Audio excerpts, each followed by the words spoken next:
Okay. How's that? How you feeling? Feeling good? All right, here we go. Another true Brew Bobcast here at the end of Dayton Road at Cafe Dayton. I have a very special guest today, Mr. Dusty Reed. Thank you for coming by. My pleasure, my pleasure. Made it back to Youngsville. Grew up in Youngsville. Was born on Deacon Road when it was nothing. You know, it's just that I lived in a little trailer park till we were 12. You know, and now it's just changed so much, man. Youngsville's getting awesome. It's getting awesome. Growing, I get lost. I never thought I would ever get lost in Youngsville.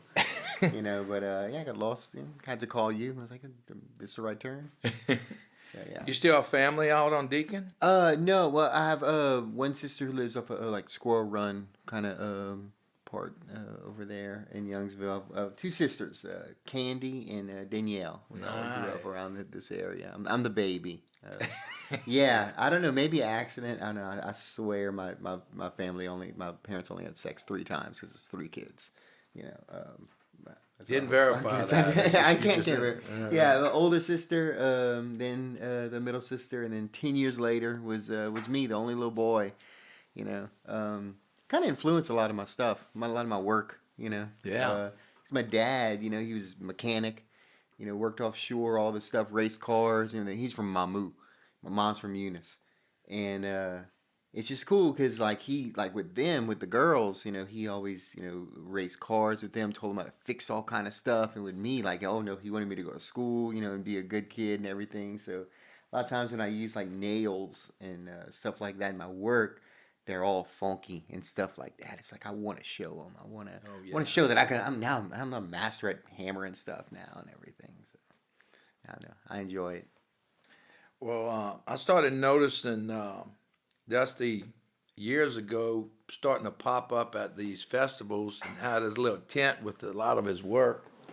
And so we're gonna get into that if you don't mind. So Oh yeah, sure.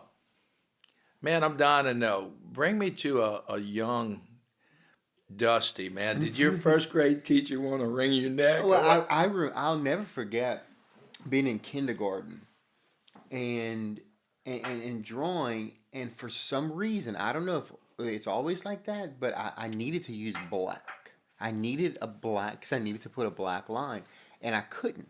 I tried, you know, use brown, and it's so weird.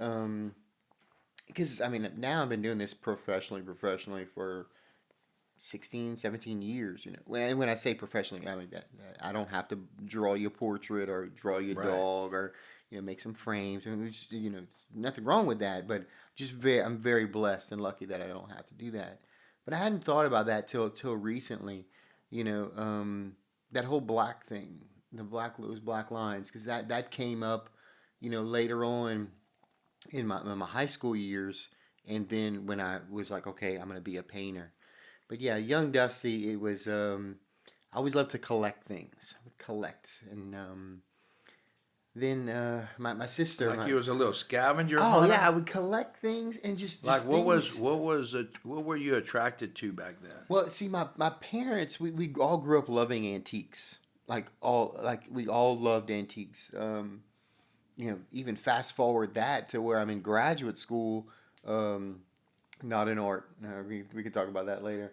But even my master's thesis was on antiques, you know, Aunt Jemima and stuff like that. When I remember being a kid, I think I started really collecting like antiques and oddities when I was advertisements. I love that. I love Mr. Peanut too, which kind of showed up in my work a little bit later. Um, but I would just, you know, collect these things being, you know, 8 years old. And then when I was 16 years old, I had my first booth in an antique shop. You know, and I went back to that after I had sworn off art, you know, which we can talk about later. You know, right out of high school, I went back into my collecting days, and to get that need for creation, I would collect, and I would position things. So that's really helped out a lot in my work, because a lot of things just come easily because I just spent all that time. Like I know where things are, and I know what's a good way to position stuff. So it wasn't the age and the antique that you was attracted to. Was it the lines and the hardware? It was the lines, and Like it you was got the a lot of hardware in your stuff that is interesting. what it boils down to, which I really thought about that a couple of years ago. Why? And it's the story. It's the story. For it was a little time where I wanted to be a an actor and a writer, and in writing something, everyone has gone through that, staring at that notorious, white page, and it's just nothing. But when I started creating out of necessity, using all those things, it was just so easier to create with something or on something that was once alive. Like an old cabinet door, and it's the stories behind it. That's what drew me to the antiques and all of those things. It was like, how many people have touched this? The life that touched The it. light, and then because those things, eventually began to speak. That it's its own language. They always have people that go into a room and they say, "Oh, I have a feeling about something." Well, that's the objects around us. I think that's talking to us in some kind of way. Um, that's So it's that the came to you at stories. a very young age. I Hmm. mean, you telling me, so you was in preteen on some of this stuff. Oh yeah, yeah, yeah. And I was like, I was. That's when Barnes and Nobles was real big. And me and my mom would go to we would go to these antique shops and flea markets and auctions. We went to a lot of auctions, and we would go to Barnes and Nobles, and I would just read all those price guides, and I would like memorize them. So I could go places and go to these fancy antique shops, and I could just spit out information when something was from. I just found that just so fascinating. And then I got a little bit more into art when my the middle sister Danielle, when she took art all 4 years of high school, and gosh, she was great. I mean, she was awesome talent. Everything was realistic and everything like that. So when I was in high school, that's kind of what I started out with. I was a little too short to play basketball like I wanted to, and so I'm gonna do like my sister Danielle. So I wanted to do my art, but my language was different. It wasn't. I didn't. I wanted to create, and I didn't want to have to sit down and just keep on making something better. I had so much to say. Um, so I just wanted to do things quickly and fast and work on multiple things at one time. And it was when high school when the color black came out again. I was a senior in high school. I did art all 4 years, and I got accepted to some art schools, and up north, and some acting schools up north. And there was one in New York that I was going to go to, and I was just kind of debating what I was going to do. And my art teacher had looked at this one painting I was doing, and she's like, "Oh, Dusty, there's too many black lines on there. It looks like a coloring book." And so I put more black lines all the way around it, Yeah. and wrote the word Broadway on it, and quit. I never painted again after that. From 1999 until 2006. Because It it was was that with late. the teacher Yeah, said. because she was telling me that I couldn't do something, and it I needed mean, that's it. so. And yeah, I know it really I mean it stopped me. It stopped me in 1999 till 2006. It would make me sad. Like I'm mad at her right now because she should have said what. I All she had to there do is was ask one yeah, freaking question. yeah. I used to be too. I used to be too. I guess maybe now I'm old and we're gonna get some of the gray hairs. I don't. I'm not. If it wasn't for her, I wouldn't have had that time to not do it, and then really see things in a different way. You know. So the universe worked Yeah, for you. because I didn't do it. I completely stopped. I would take antiques, and I would tell my story by collecting and being around all these stories, and when I did get that envie to paint, because it was a need. It was a need to create, because it was from 1999 to 2006 before I had painted or created anything. It was a special moment that had happened when I was teaching high school English, and then during class, it just happened. You know. So, were you a nonconformist, or just sort of probably looking back, or maybe the weird kid, kind of just whittling and doing things, or it seems like I'm trying Yeah. to picture The young Dusty. no, no, no. I good kid. Good kid. Always, always. Oh no. I remember in high school, like a good kid, like I mean all the way around. Like my girlfriend was a junior, I was a senior. She would smoke cigarettes sometimes, and I would, never, never. I was 21 before I had my first like beer. Like I was like, oh, I'm not gonna do it. It's like no, like really, um, really good. Whatever teachers would say, I would do quiet, but then silly kind of thing. But as far as like the making stuff, I always wanted to make stuff because my dad would like fix everything. But I never messed around with any of that. Never, never. Which was actually a good thing because it wasn't until 7 years ago before I started using a drill. Like I would try it. I'm like, I'm not gonna do this, and just stupid reasons why, dusty reasons. I'm gonna master the hammer first. So like everything, if I had to make a hole, like I would nail it into to Cool. make Yeah. to make the hole. But as far as the whole meat making stuff, that didn't happen until probably 2013, 14 maybe. And that was just out of necessity. I had my own art gallery, which had started with nothing. I'd quit teaching. I took a couple month leave of absence from Remington College, and I'm like, I'm gonna try this out. So I had my first and last month's rent. I signed a 3-year lease. Didn't know what I was doing. Love it. Nothing at all. Signed a 3-year lease. Well, then I have no canvases left. So I'm like, oh, I gotta start painting on other stuff, and then that's just kind of how it happened. Just using the things that I would collect and then start making them with him because I think everyone has that in them.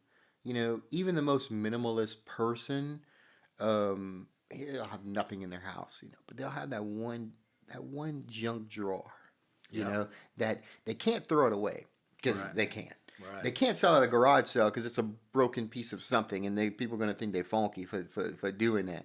But there's a Little sentimental there's component something, that. and they need to do something with that. I think that's why I embrace, which I used to not, but that's why I embrace that I am a true folk artist. Okay, that brings me to this point because you was making this question, the last few comments, is why do you think it's so hard for people to say that I'm an artist? Like I started painting late. Mm-hmm. I Mm-hmm. got some of this stuff. And to me, it was just more of a, yeah, I can kind of dig this. I'm getting into it. And man, I got up to 8, 10, now 30 pieces of me, Yeah, yeah, doing it with the absolutely. deal. And had a little family art show, and somebody says, "Are you the artist of this?" And I'm like, I don't know about an artist, but I'm there. Yeah. She says, and she stopped me. She said, "You're an artist. You Mm-hmm. need to say you're an artist." Uh-huh. Why is it hard for an individual to say, "I'm an artist. This is my work"? The same reason why it was hard for your mother or grandmother to say that this was the best gumbo they had ever made. It's to say something is complete. It's to say something's done. It's to say something that's done to the best of your ability that you can't really go back and do. It's the fact that once it's out there in an art gallery, you have, and you might not be there, you have no control over what other people will think about it.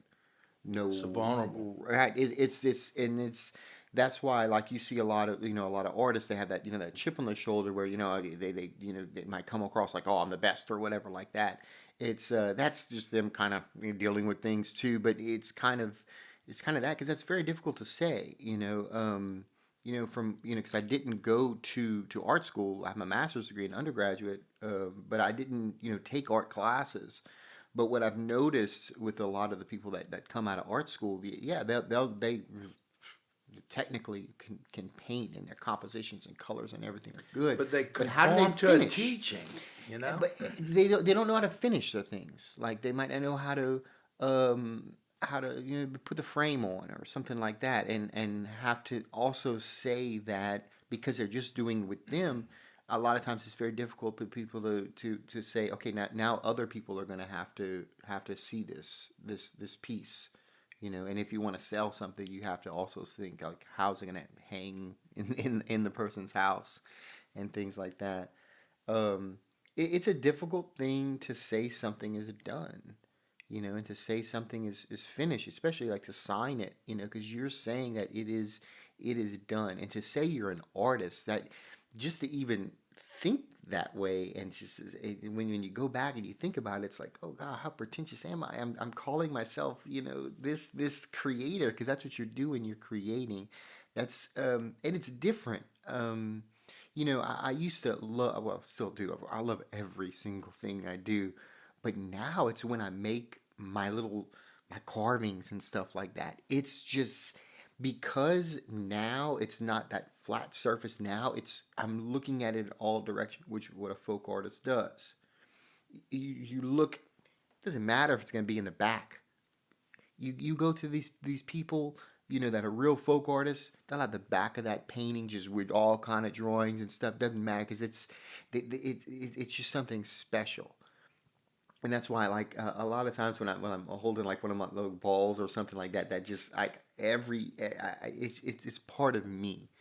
Well, I picked up on that the first time I met you. I mean, you had so many neat things in your in your display there, and um, you're not a typical artist in my view. I think that, like, you looked at every piece like, man, didn't it turn out cool, man? Look at this, and it like you relive making it again, and so that creation is what drew me to it, Mm-hmm. and so you said you've been doing this 16 years. Did you just wake up and say, you know what, I am an artist. This is what I'm gonna do? Was that one defining moment, Yeah, or yeah, it was. was it that when you Yeah. had the first rent Well, and no, stuff? when I had so I'd given up art and acting. So I was like, not gonna do that. And then like in getting my undergraduate, I was like, I'm gonna start doing speech and debate again, stuff like that. Did really well as an undergraduate. So I started and I did a couple plays and things. Kind of picked that up again. And then, okay, I'm gonna be an English teacher. I taught it's right Katrina time, like 20, 10, yeah, yeah, 2005. 5. Yeah, and so I'm at Lafayette High, and I loved it so much because I taught like gifted debate, which I was not a debate coach at all. I was more on the acting side, but love that because there was just all these gifted kids with they had, and then it was Katrina time, and they had a lot of transfers from New Orleans, and so I taught them English, and I absolutely loved that because like I learned later on, which I hid it, but I used to do the morning announcements and read them out at school, but I was always dyslexic. I just hid that, I didn't want and so I knew how to show these kids on the English side, okay, so it's okay to have this, there's different. I absolutely loved it. Well, I got transferred, and I went to Acadiana High, and I was there for 6 weeks, and I had some problems because it was just different. And I remember I'll never forget. I was teaching a class. It was some juniors, and it was a story about which I can't remember exactly what the story was about, but it mentioned the American flag. And this is before like we all the Google and stuff like that was on our phones. And I was like, what does the red represent? And they're like, I don't know. I was like, I don't know either. What does the white represent? I don't know either. I was like, we're gonna do something we haven't done in a long time. So we're gonna draw our own flag. So I started drawing. I get on the board, which is a dry erase board. Which the Right, right. reason I wanted to be a teacher was it was to be a chalkboard. But whatever, I did what I could. So I'm drawing on the dry erase board, and they're watching me. Everybody's drawing theirs, and you're all going to explain, what your flag represent. And so I draw mine, and then each student explains theirs, and I explain mine. And mine had this. The Saints must have did something also or something because it had some super domes, but this is also kind of Katrina time too. And so it had like this like circle in the middle, and it had this water at the bottom, and it had these super domes that were going up, and then it had a fleur de lis in the middle that was kind of melting with these buildings way in the background, and these three figures that were just no face, and this other little bow tie guy, which that was what I had done back in 1999 when the teacher said, no black lines. I had just wrote the word Broadway on it with the black lines. He had no face. He had his top hat, had a bow tie, and what he ended up representing was like the Cajun man. Later on, I realized what it kind of represented. Well, I had my little bow tie guy in the corner, and then I'm explaining it, and I write while I'm explaining it, I write hurricane evacuation route, and I point an arrow pointing to the bow tie guy. And then I said, sometimes you got to do what you got to do. And then I wrote my letter of resignation after that day. It just hit you right Yeah, like that. yeah. And then I just painted this bow tie guy. That's all I could do. Now, granted, What you think it triggered? It was just it needed to come out. I needed to create, and I hadn't created in all that time. So I'm buying all these canvases. I only know like high school, like what you know in high school. I know the paintings that everyone knows. I know the art supplies that everyone kind of knows. I don't know anything. I'm just doing. I'm just painting. It's 6 months, and that's all I'm painting. I'm painting this bow tie guy, all this stuff, and then one day it was recognized by this lady who was part of it was called the Gallery of Cajun History, and at one time like George Rodriguez was really involved in it and stuff like that, and the owner liked my work. I had my stuff in there for 3 months, and then after 3 months, if you didn't sell anything, you were asked to leave. But I didn't sell anything the first three, and then the lady was like, "Oh, well, I'll put it for another 3." And then I had some collectors that started buying it and buying it. Well, that goes on for a couple years.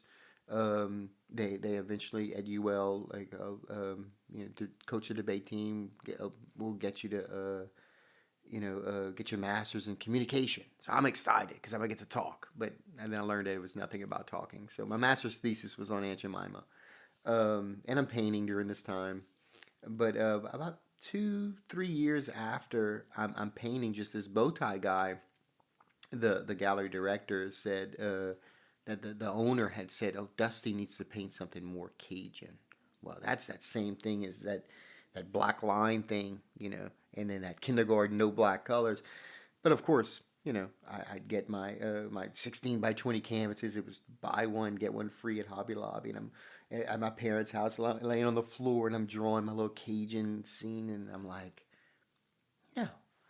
And then that Cajun house, I just put these lines, and they were straight lines, and I made it into an apple. And then I turned that into an orm, which was a snake. And then there was this woman holding this apple at the end. And everything was a straight line. And I'm like, okay, but now I got to do a Cajun thing. So I do my little Cajun house thing with the other 16 by 20, but then that one turned into a music note. And there's this man, everything, I don't know why, but everything was a straight line.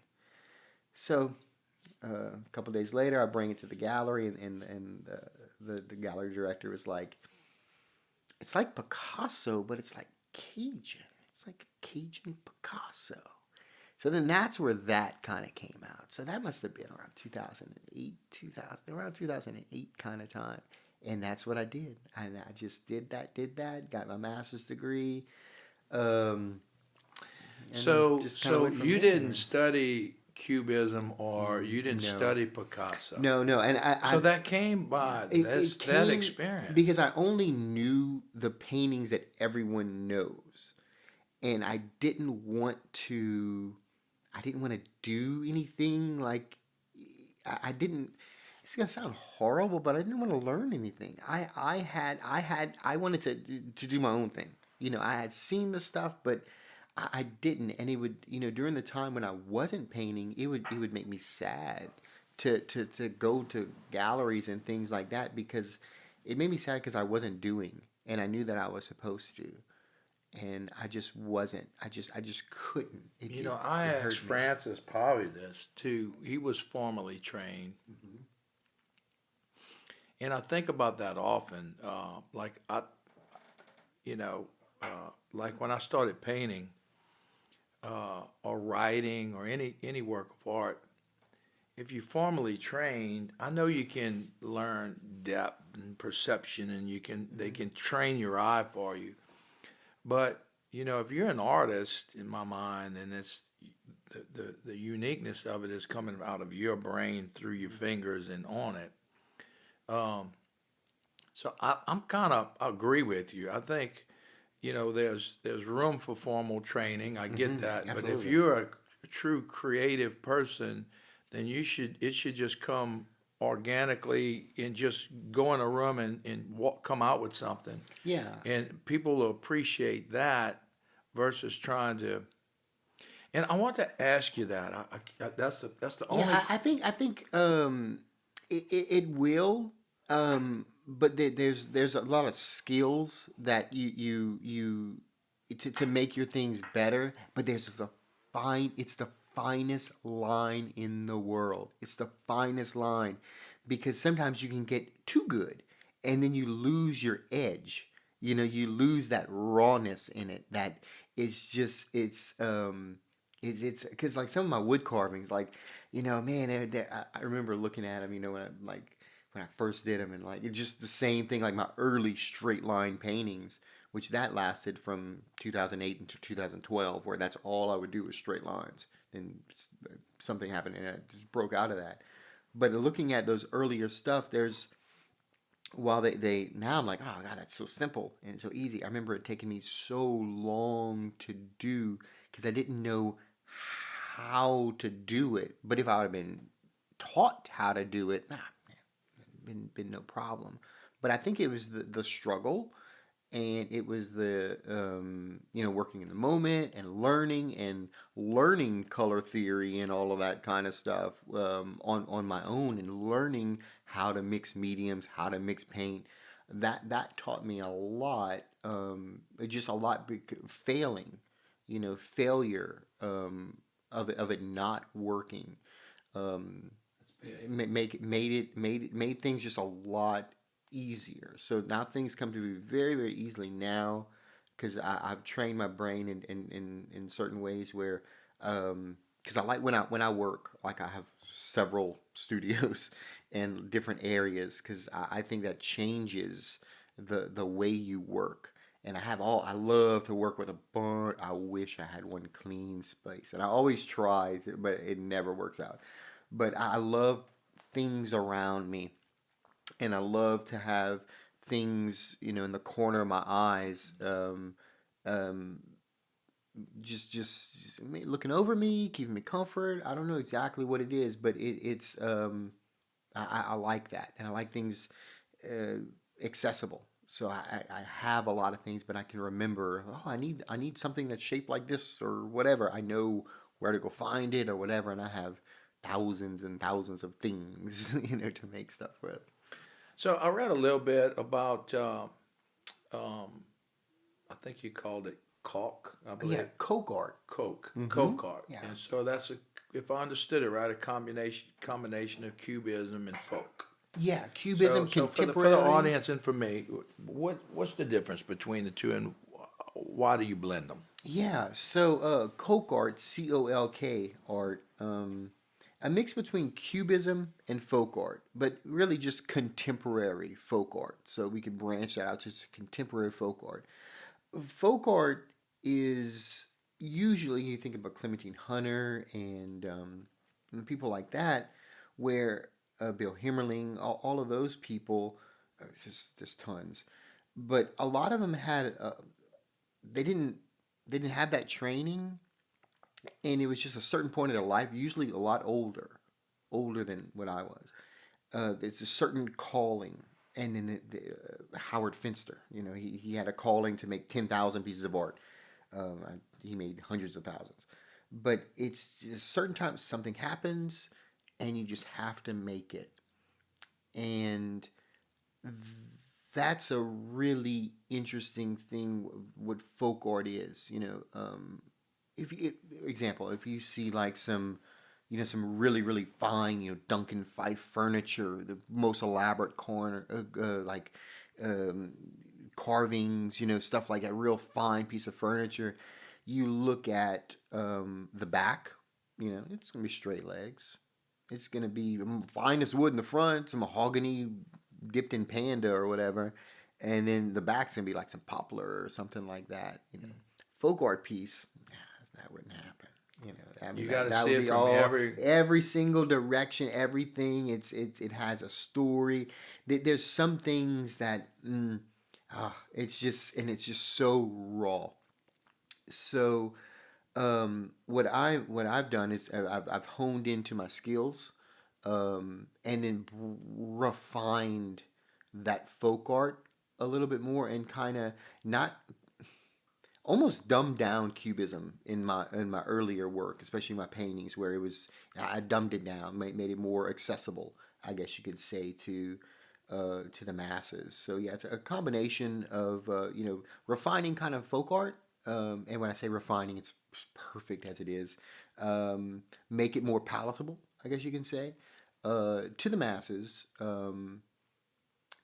Which brings up questions like, do I want everyone to have what I make? Absolutely not. I'm really picky. That's why, like, I have a website, I have all that stuff like that.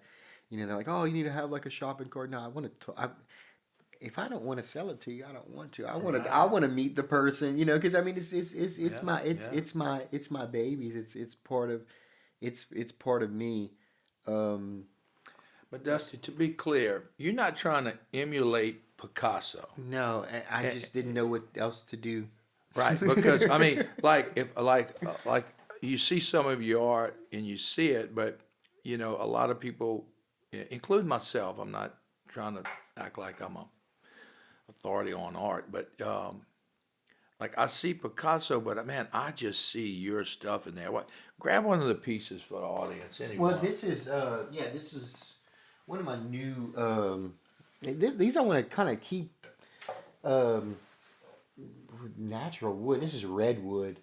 So that started off as a block of Yeah, it wood. was a block, and see, that's the thing. A lot with my wood stuff. I love things that were once something else. Okay, so I'm not like one of our best sculptors around here, Kelly Guidry. Like he can start out with a log. I like to mess around with like cutoffs of fences and cutoffs of steps, and this was a part of a swing set. A guy had a great photographer, Kerry Greekin, had said, "Ah, this redwood swing set. You help me take it apart, and you can have half of it." I'm like, "All right." So I take it out. I want all the gnarly pieces. Um, so I just go to town, and I'm using my carving tools, that ways that you're really not supposed to, kind of ways, and I love to, because that piece of wood was a swing set, and then it's all weathered and all of that stuff. I like the shape that it was, and then I just kind of go from there. And what I like about doing these kind of sculptures with the multiple faces and everything like that, it's like it's taking my paintings, but then it's because with my first paintings, they were all finished with those black lines, and so it told you when to stop. And then I started introducing curvature. And then after that, I started learning different mediums. So I would go from acrylic and then hit it with oil and then enamel and then make all these lines and then markers and pins and stuff like that. So I did that. I still need to exhaust that more to create movement, because I wanted to do something I couldn't. It was hard to put my signature on it.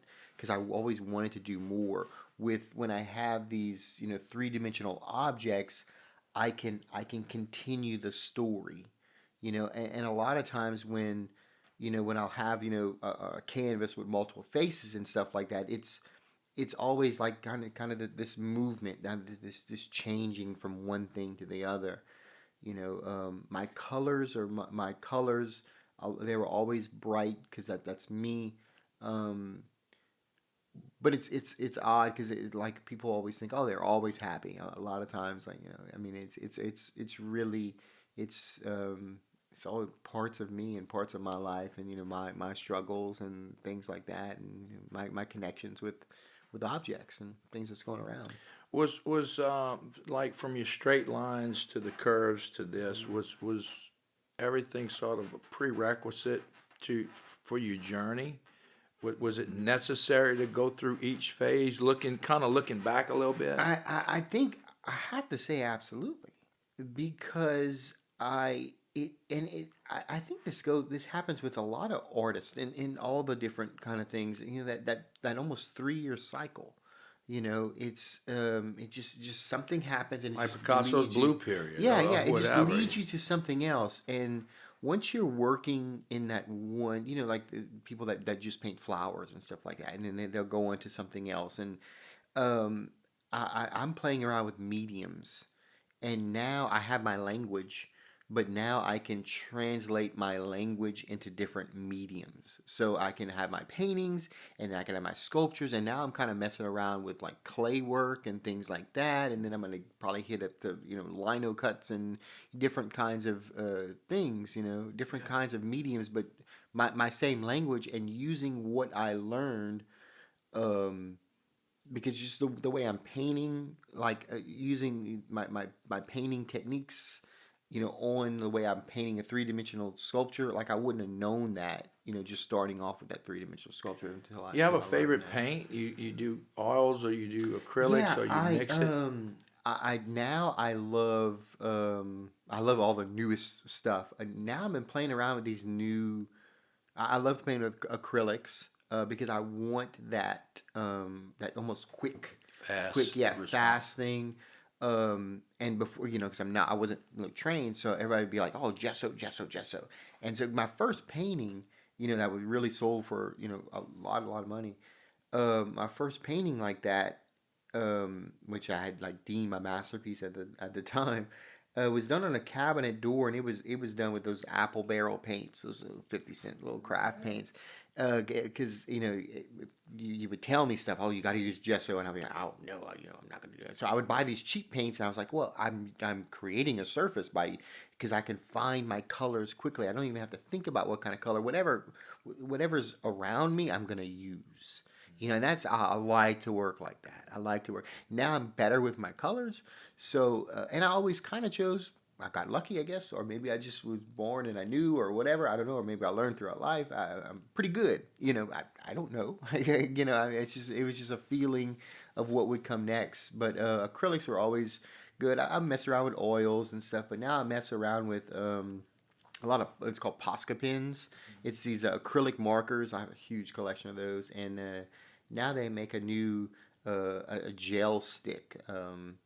That's a kind of an acrylic kind of pastel, kind of all mixed together. So like when I did like this ball right here, you know, this and which I loved it even more because my first ones I was doing, you know, I would paint them and I was like, oh man, you know, it's just right, but now I use my little Posca pen, so I'm really close to it again, so I get to enjoy each eyeball. Then I use my Posca pen on the red for the thing, and then everything else I'm coloring like a crayon, and I'm going through these things like crazy, and then I get to rub it with my hand, and so then I get to really investigate each of these, you know, turns, and then so a new face. I get to enjoy it. I get to enjoy it when it's just a round ball. Then I get to enjoy it when, you know, it's carved. Because a lot of times, I'm gonna grab one of Yeah, my whatever, man. my blocks. So like when I'm doing like my blocks and everything, you know, they'll because I love to work. You know, that's just a basic 4x4. A lot of things I do these with just some kind of knot in the just some kind of. I think this one started off like right there. It was like some kind of knot, and then I'm carving. I'm really not even drawing it out. Like I know what's coming next. Like so, I'm using an angle grinder. So I'm holding on it, and I'm holding it in my hand. There's no guard. There's no nothing. It's not OSHA approved, I'm sure. And so I'm just doing, I'm telling my story with my angle grinder, and then I create this whole thing. So my first ones were just one block.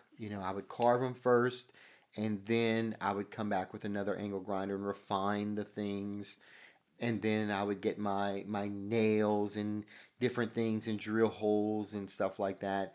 I was always drawn to using this angle grinder, and it's like 4.5 inches, But now I've just gotten good. I can make some really small things instead of using a Dremel tool because I love those little mistakes and that little organic stuff that I could kind of get. Um, but like when I do two, so I'm not Now, is drawing that this like out. a small No, wheel no, no, grinder? no. This is an angle Like a grinder. Yeah, yeah, grinder, yeah, yeah. dude. This is now I have three DeWalt angle grinders hooked up at one time, and I use like a flap disc. Just how did I start using it? My dad was fixing something. He was cleaning off something, and I had a piece of wood, and I was like, and then that's how that happened. So yeah, no, it's 4.5 inches and a 4 inch, and I like it because it's big, and I like that work. But when I introduce like two, a normal person would just draw this out, would draw everything. I try to remember what's on this one, and remember there's this side, this side, this side, this side. I try to remember that. In my mind, I was always backwards anyway.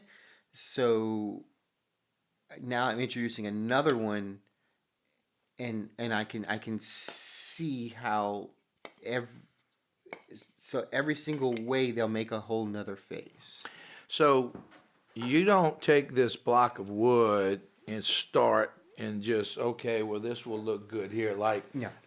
Was this in your mind before you even started, or did it just do your brain go to another place and you just let it roll? Yeah, well, see, like when I did this one, like this was the second one I had did because the first one I had did, you have it right there. Um, after I did it, I was like, man, I'm all worried because like it's like I gotta paint it because like that's what everything how everything else is. I gotta paint it. So I'm just gonna make another one.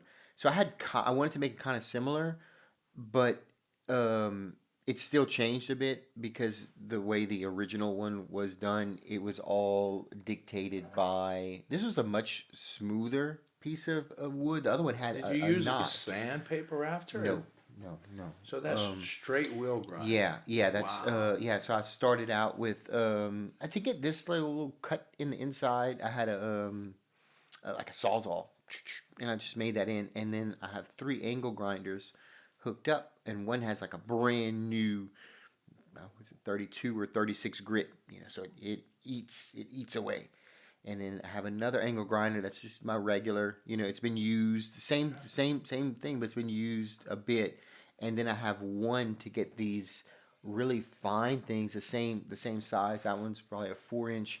That's so worn down. Yeah. There's no sandpaper visible on the side. It's just this rubber.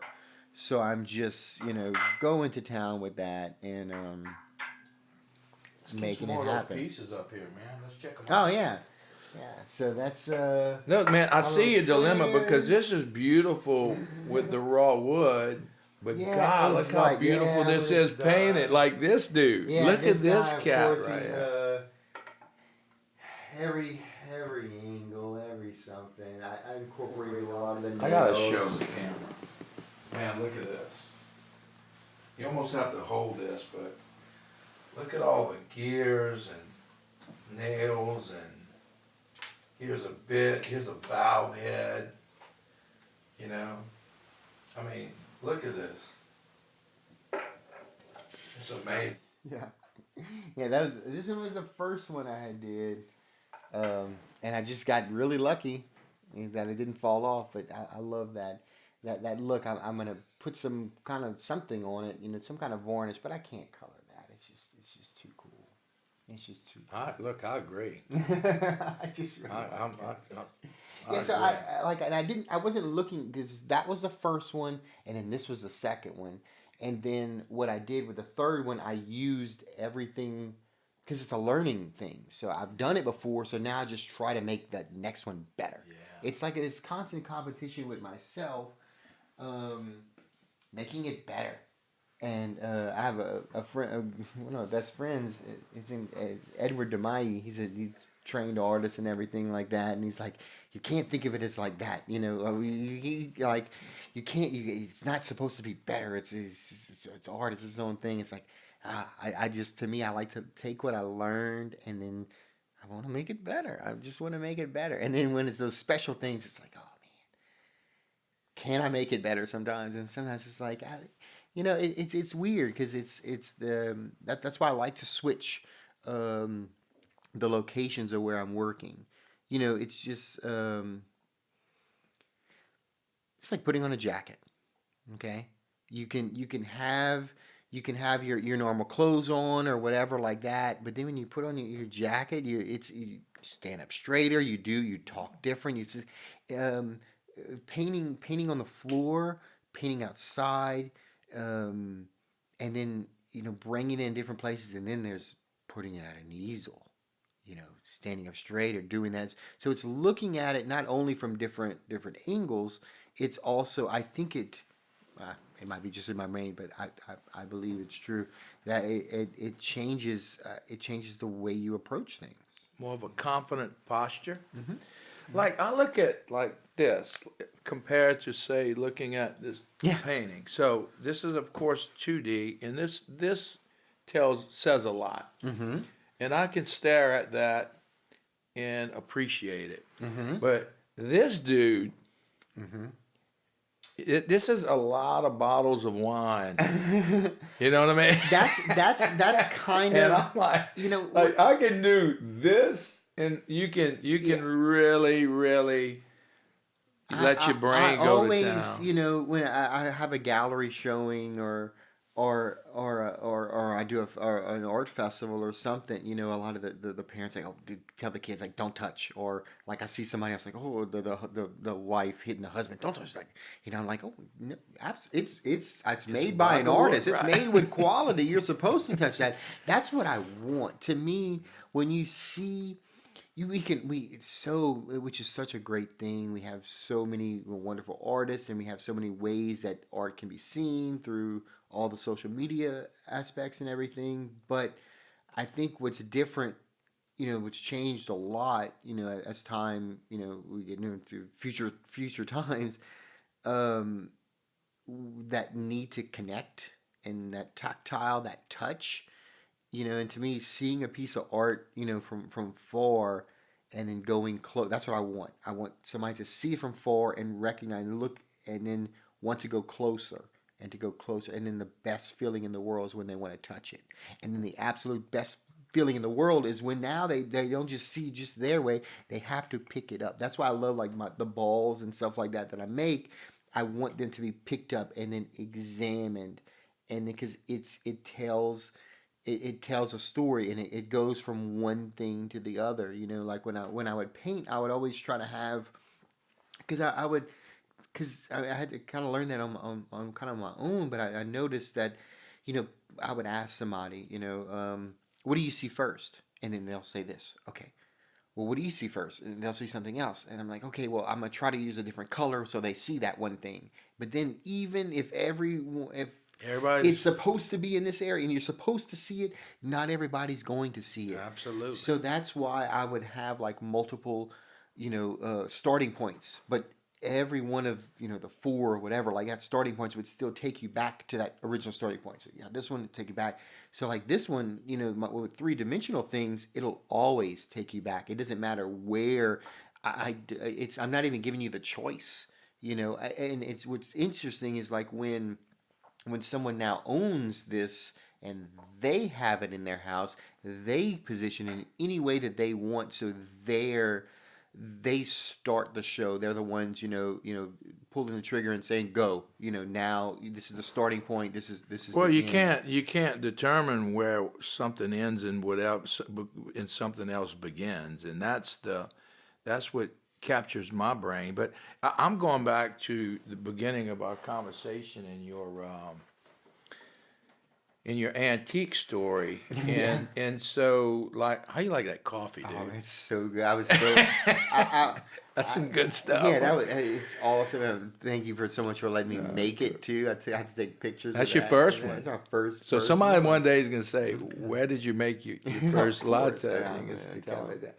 But like I'm looking at this piece right here, and all of these little small pieces of hardware Yeah, that you clock parts and that yeah. little valve thing and So that nail might have been on a fine house or a chicken coop, but that if that nail could talk, that's what I love. okay, and it's like this clock part. Uh-huh. How much time, if it could talk, Right. it might have seen 10 families in its lifetime. And here it is right here. And then you just keep going and going. And so, where my brain is going is like, where was this piece of hardware and what job or jobs did it do? And instead of being thrown away in a scrap bin, it's having a new day of repurposed glory.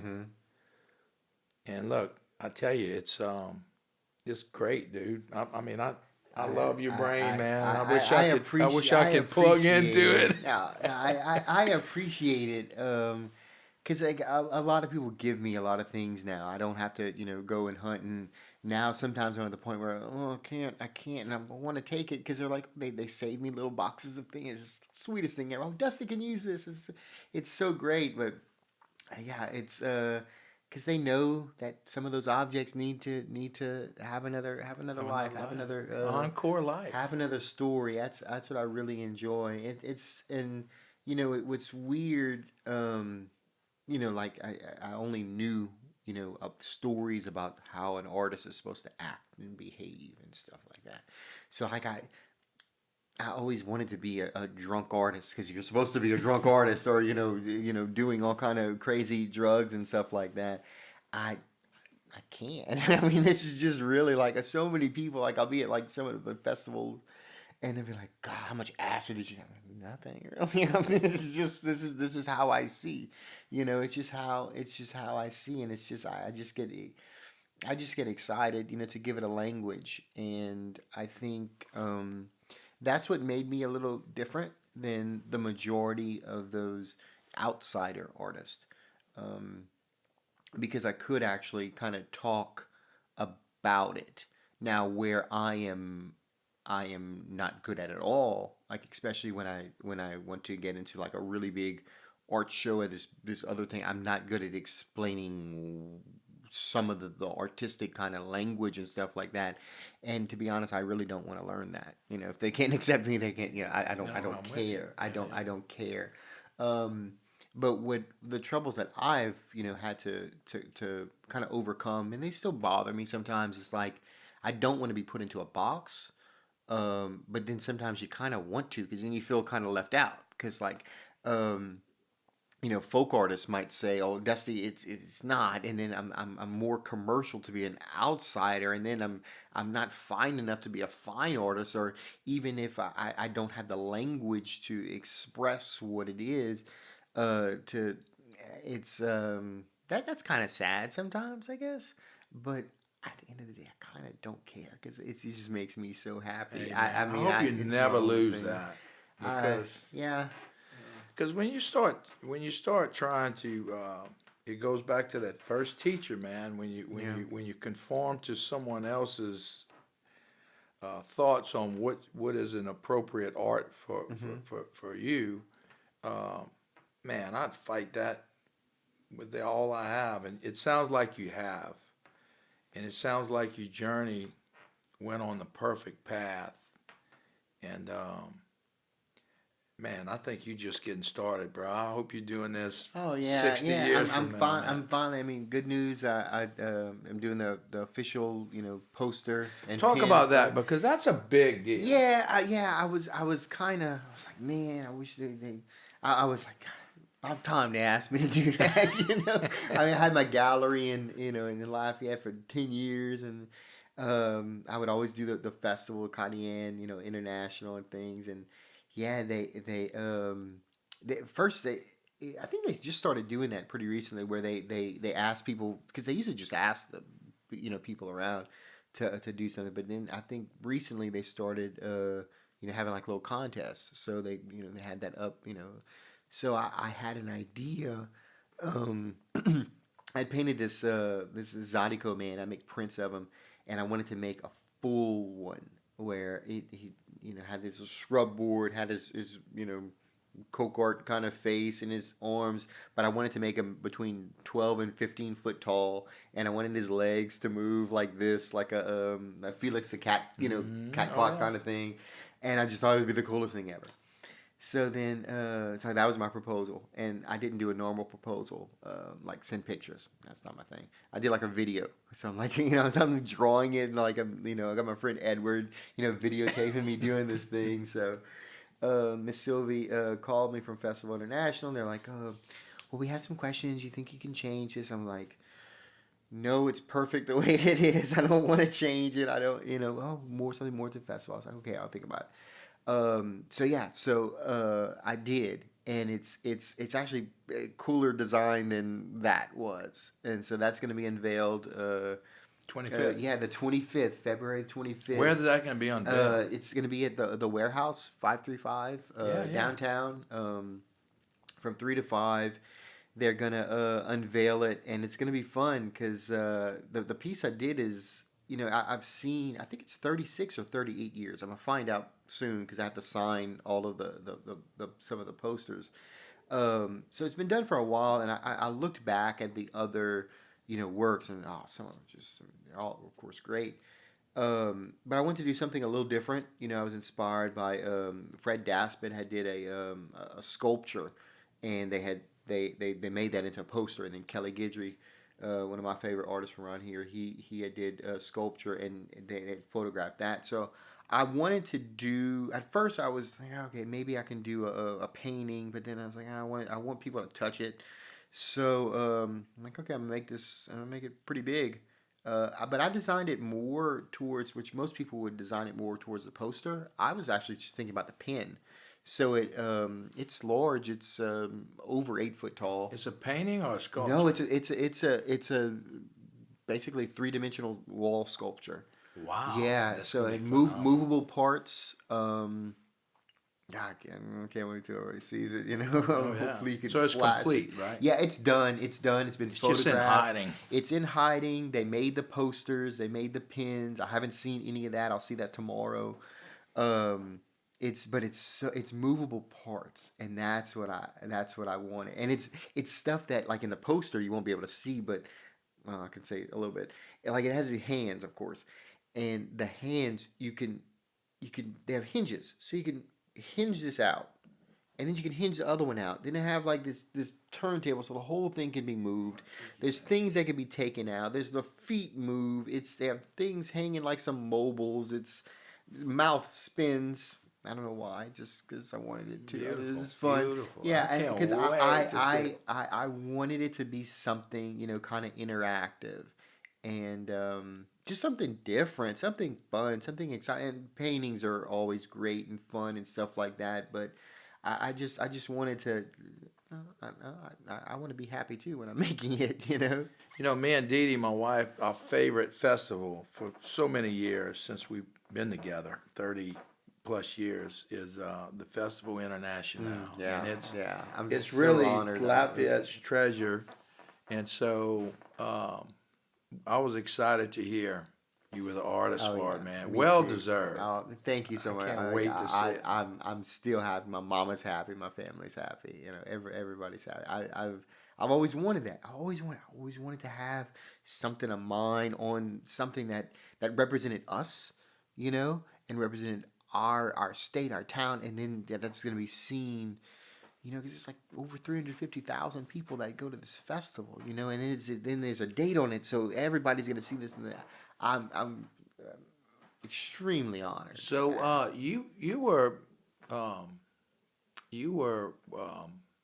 you love staying close to home and Yeah. your art being inspired from here. Yeah. Did you ever get the urge to Yeah. take out to New York or Yeah. to Paris or Yeah. whatever? Yeah. Um, that's Dusty being stubborn. But it had a reason behind it, a big reason. Um, because you're not supposed to do that.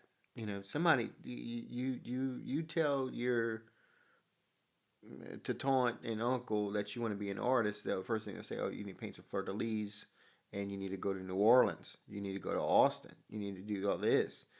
Of course, everybody told me that. So I said no. I wanted to actually make it in my hometown, which is that's not a normal thing to do. You can get a couple of your friends to buy something, but actually make a living. Because I supported my art gallery, for a long time, without selling frames and stuff like that. Um, and it's so everyone had one of my fish or voodoo dolls or something. Um, but it wasn't until maybe 5 years ago that more people around the area had my bigger work, my big paintings, my more masterful kind of things. I had some little small things, which is wonderful, and God, I love that because I want everybody in my town to have something in mind. That's where let me vet you first, but yeah, my first thing was first to be able to establish it um, here. Now I'm going to shows, and I've always had stuff in other states in the South, but now I'm really venturing out to, further away, to translate that to, different places, because I've kind of, some people know me as the Cajun Picasso, and some people know like Dusty Reed, the painter kind of part, and some things I want to kind of keep, and then some things I want to have more of that artistic, seeing my work a little bit more serious, and that's kind of a struggle that I have, because I don't want to, you know, I want somebody I still, you know, there's some things I can sell here and I can sell elsewhere for a lot more money, and I I don't care. I don't care. Like sometimes I'll do a festival or something where which I love to do because I get to interact with the people, but somebody could be holding $1,000 sculpture in their hand. Somebody could have like a $75 voodoo doll, and whoever's next in line, that's the one I'm gonna. And I'll talk. Oh yeah. I might lose this sale. I witnessed I that. don't. Right, You right. know. No, You know. I had to wait. Don't. I like it. To me, that's so. How humbling is that? Somebody's gonna buy something that I made. I mean, the money thing is it's great, and I could get more money, and I could get what it doesn't matter. I You just like the enjoy it. transaction, Dusty? I mean, why wouldn't you? Let me ask you this: why wouldn't you just let a gallery owner jack the prices up and sell you as an artist, and like a lot of people do? You like to physically sell it. I like to. I mean, that's fine, and I need to do more of that, and I do that, and I'm fine with that, as long as I can still do some of that interaction because I need that. I say I need that. It's just so that experience of creating something, and then it's when people notice something that nobody's supposed to. Because like I'll make some, especially my paintings. Like I'll do some obvious hidden things, but it's kind of obvious. And then when somebody notices something that's my secret, because I always have some kind of like my secret. That's my, and then when that is like they're like seeing into your soul. But I'm letting them, so it's okay. It's fine. It's just that I can't, those faces they'll make, even if it's the bad, like, oh, what's that, or my kid could do that, or something like that. Which is, I've dealt with all of that stuff. It's funny, because yeah, your kid could, yeah, that's you wish you could do when you get older, Right, it's to right, keep right. that kind of thing.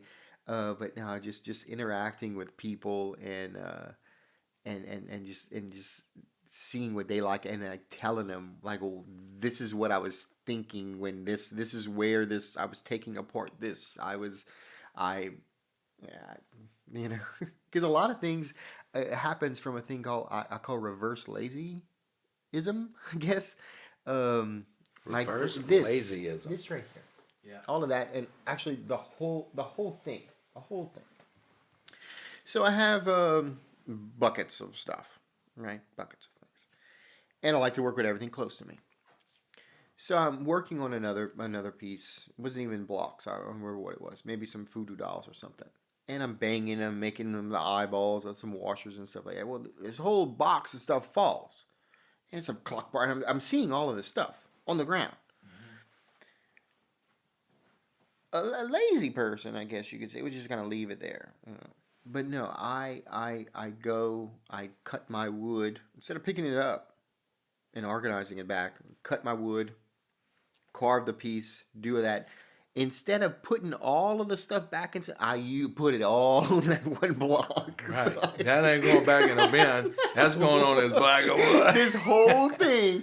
So it's like, I mean, Accidental art. it would have taken me 5 minutes to clean that up, but it took me 5 hours. Ain't no big thing. But look what you got. Look what you got. Ain't no big I thing. love it. Yeah, no, it's I like to embrace the mistakes, and I love I like that. I like that. I like to see how I can fix something or embellish things in certain time. But sometimes that comes to where it's like, I can't paint it. Because I want to add something. I want to add some teeth right here, and I want to add some an eyeball and some nails sticking out, and I want to paint it, but I So it can't. goes back It's to too what you were cool. saying. Oh, it's hard to say it's That's finished. it. That's what it is. You might wake up tomorrow and say, you know what? I am going to paint Yeah. that thing. Yeah.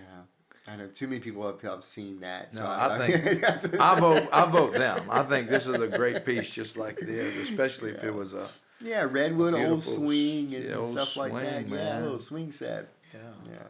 no doubt. Well, man, listen. Thank you. I think you and especially our local artists that are just the color to everyone's lives, and thank you for being who you are and embracing that and bringing this art to the world. And you know, we love the evolution, and you're making art, and but to a lot of people, I'll speak for myself, it's inspiring because we're just in this little short period life, you know what I mean? And we always looking to reinvent ourselves. We're always looking to escape. Uh, a lot of people would love to have the courage to do what you had the balls to do, He's just doing it. and it was just this inner voice that you listened to, and just saying that you don't care about the money side of it. You just want to create, and a lot of people yield to the conservative side of them. So thank you for that, and you never know what little young Dusty Reed you inspire to let that out and share it with the world. Hey, why don't you tell everybody how can they get in touch with you? How can they get some of your art? Yeah. Tell us how to get to you. Yeah. Before I tell everybody how to get to you, Okay. I want to tell everybody that if you ever have that feeling that you want to create, you just do it. You don't even talk about it, and that's you don't you because you're wasting time talking about it. Oh, I want to paint this way. Go paint it now, because there's a need for that. There's a need for maybe others to see it, maybe others not to see it, but there's a need for you. There's a reason why you're saving those little things. There's a reason why there's something that needs to come out. I think it's in us to create and to be happy. You know, the older we get, we're so worried about those trifles, those little things, oh, the colors or something like that, or it's not even. I can't draw a stick figure. I mean, that it's getting back to being that child, because you can give a child and they'll have blocks and they'll put those blocks, and then let's just say that needs to hang on the wall. The child won't worry about how it's going to hang. They'll just make it, and they'll just worry about it, or the rest, or they won't worry about it at all. It's just that whole thing of creating. You know, I think that's important for everybody to know. Next time people can see me, I'll be at Festival International. I'll have a booth. It's going to be nice. Oh, I can't wait to see people wearing my little T-shirt and everything. Well, now people can see my studios, the Lafayette Art Association. That's 1019 Auburn Avenue. I have two studios in there. I have one part that's like my gallery part, but right now that's like still a working part. You know, getting back from my October, November, December of making stuff. So I have my two studios there. CajunPicasso.com. Best way to kind of to catch me is the Instagram and Facebook. I mean, that's what I that's cool check. stuff, man. Yeah, that's what I do. Because it's like I want to connect. You know, y'all come visit. You know, that's fine. I mean, I love that. Don't send me an email. Give me a call or something like that. Send me a message on Facebook. I'd much rather that. Because I think that's what it's all. I think that's what it's all about. I think it's sharing. It's talking about. It's giving people, you know, a little kick in the pants to go and do something if they want to, you know, or if you want something that has like kind of some kind of story or something like that, create your own story. We create our own universes. Beautiful message, and it doesn't matter how old you are. Oh God! I mean, if this thing been storing up, absolutely. just do it. No, just do it. Yeah, one of my I teach classes too, and one of my students, yeah, she's over 80. She's over 80, and I have her making all kind of stuff. She's doing it, and because she had that need to do, you know. And I just give her a little bit of direction of how to do it, and she just goes to town. You know, I think that's you can be 180. You know, I think it's at any age. Whenever you feel the need to create and to do, you do. You have enough stuff around you. You have that junk drawer, even if you have a minimalist house. You have that broken lamp. You have that piece of paper and that pen and those funky markers. Yeah. Make something with that. Yeah. You know, it's a start. You can do it and finer stuff later on. Yeah, that's good. You got to start. I'm with you, man. Okay, cool. And the big the piece that you were asked to do for the festival. Yeah. Where can people check that out after the unveiling?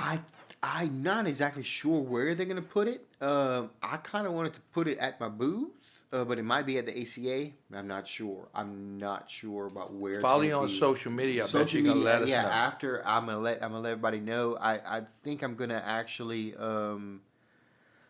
I'm gonna create some kind of maybe auction thing or something where I'm gonna have it for sale. People are gonna be able to bid on it and to be able to actually purchase the big piece because it's big. You know, I would love for it to be somewhere, you know, around here. Plus, it's our logo and stuff like that. So, but people are gonna be able to see it. You know, hopefully during. I think at the ACA there might be something, but we'll know. Well, we for sure are gonna go by. Hey, and you can have your booth too, right? Oh yeah, I'm gonna have my booth, single booth. I wish I could have got two, but it's a little bit smaller this year. So yeah, one booth, 10 by 10. But I'm gonna have some stuff. I wanna have some paintings mixed in with my sculptures. And now I've been playing around with cypress knees, which I've done before, but now I'm making these faces with cypress knees. Yeah. Some exciting kind of new things. Everything's gonna have a story, different price points because I want everybody to have something, or just to come. You know, nobody has to buy anything. It just Bob. It makes me so excited just when that's why when I was saying like, oh, somebody could have a little voodoo doll or a big sculpture, it's talking about it. Yeah. It makes me create more. You know, so Right. the all the money all comes the same. Just somebody, you know, appreciating it or not appreciating it, just saying that little thing, that just makes me happy because it's something I did. Because I'm actually saying, which is the hardest thing, which you talked about before. You know, I'm saying it's done. It's the best it could be right there. That's ooh, that makes me scared saying it out loud though, but you know what I mean.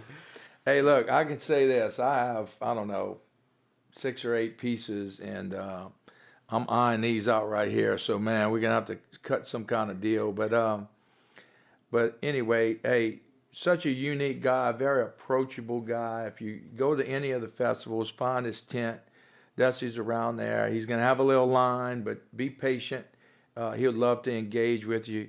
Uh, don't leave without getting a little piece or a big piece or whatever. It's such a unique that no two is the same. Even they might kind of look the same if you grab it and look at it. They got all kind of neat, cool things on it. And man, thanks for coming by, Man, bro. thank you for this call. Man. Yeah, I man. appreciate you so much. Thank So you. we've been talking about this for a while, Yeah, but for a man, little- this for a dude's a little busy bit, guy, yeah, and a little bit. but I think we got him now, and maybe we can have another podcast. I And would love to do that. I would love to do another podcast. I would love if when you have something else going. I'd love to go outside, carve something, or paint something. Yeah. I need to paint. I haven't painted in a little while, so I'm ready to paint something big well, in the moment. I'm hoping that we can line him up on the one of the veillées this coming spring, and he'll be out here doing something. We hope. Can't hold him to it. He's got a tight schedule. I would love to do that. I would love to do that. Okay, man. Any final words? Just create when you want to create, man. That's what it is. You know, we make our own things. We tell our own stories. You know, and when you can make something and that's part of you and with your heart, or draw something or paint something, that's a real big accomplishment. You know, it's a real, and I'm just so excited when people can do that. You know, because not everybody has that that they do. I'm just so proud when people do. You know, it makes me really happy because that's what I think we all should do. I do too. Okay, we're gonna let him hit the road. Thank y'all for joining in. Remember, get the app. Okay, go to your app store, get Cafe Detente, the little coffee bean, and you're gonna dial into the Cafe Chronicles back here. That's our newspaper here, where people from Louisiana report to each other. Escape your algorithm, and so it's a bunch of amateur reporters right here from Acadiana and Louisiana, and we sort of report to each other. Still brand new, got about 25, 26 tiles in there. The True Brew Bobcast is on there. Check us out, and man, we got us a new member of the cafe right here. That's right. Dusty Reed. Happy to be here. Y'all be cool. All right.